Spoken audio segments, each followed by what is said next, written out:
welcome to this week's edition of AFS Agronomy Update. My name is Eric Winters, CCA Sales Agronomist here at the Fulda, Minnesota location.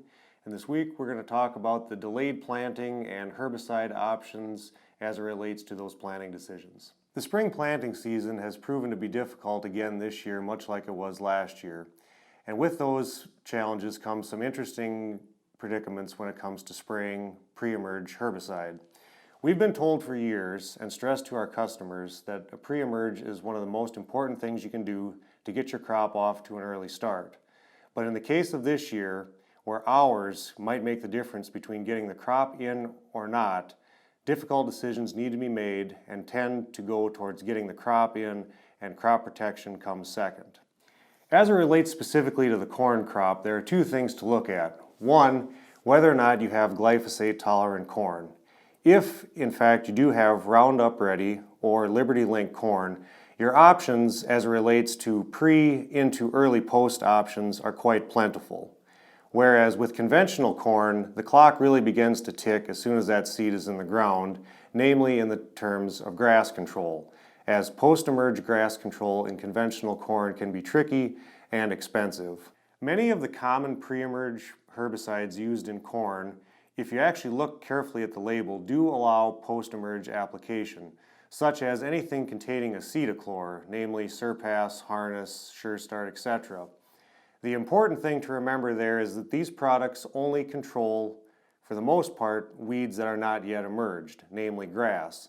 Therefore, although a product like Surpass can be sprayed post-emerge in corn, it will not control any weeds that are already emerged. Therefore, spraying a relatively clean field is very important if these applications are delayed.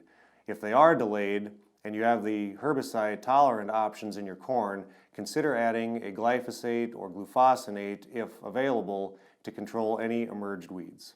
Take the Extend platform, for example. The dicamba formulations for that system normally are thought of to be a later post-emerge only application.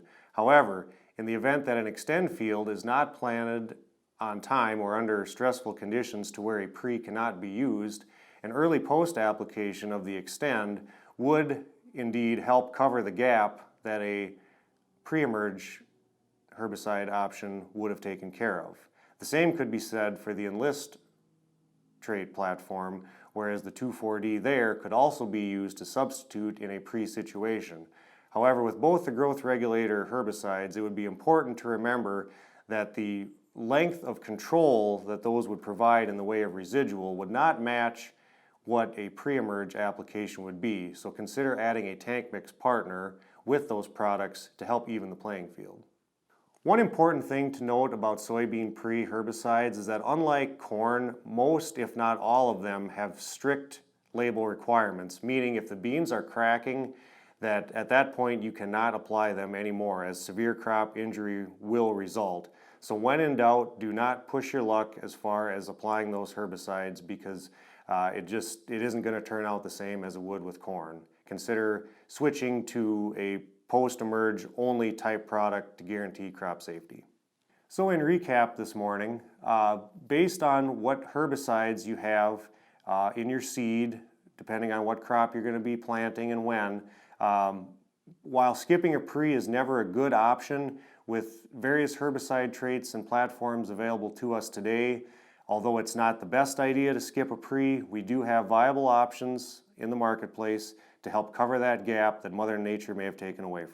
Thanks for watching this week's edition of Agronomy Update. If you have any questions regarding your herbicide plans for 2019, please contact your AFS agronomist.